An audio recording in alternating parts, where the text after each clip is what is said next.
some of the biggest names in tech, including Elon Musk and Tim Cook, are warning about a global chip crisis in the making. Now, they say a shortage of memory chips is beginning to hammer profits, derail corporate plans, and inflate price tags on everything from laptop to cars, and the crunch is only about to get worse. With us now is Neil Campling, Bloomberg senior strategist. Neil, thank you so much for joining us. So how is the huge increase in memory demand actually showing up in corporate outlooks, but also company models? Yeah, so basically with the latest AI chips, they use somewhere between 6 and 10x the amount of memory of the earlier H100 AI chips. So there's a huge amount of consumption required for that. So it's having that impact.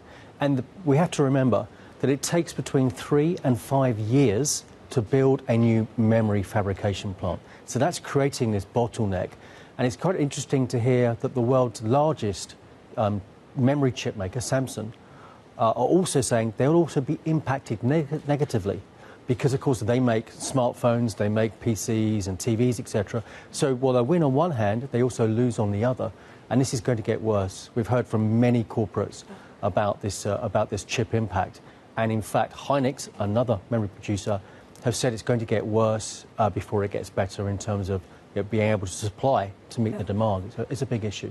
At the same time, I mean, the mentions of AI disruption on management calls is really skyrocketing. How is that playing out amongst investors? I mean, is this why we saw these choppy markets over the last 10 days? Yeah, absolutely. We've seen the nervousness, and I think part of that nervousness is because we don't necessarily know how it's going to impact those business models. So even when a company like a CBRE, the Goliath in terms of commercial real estate, have come out and said, we're trying to quantify that we can use AI to our advantage to reduce our research costs by 25%. The stock actually got hit hard because the investors' view was, well, if they can do it internally to save 25%, what can external models do? They can probably do it much more efficiently for a very small price. So it's that unknown, and it's also the risks that whilst you're trying to be treating this head on, the problem is who else can do this?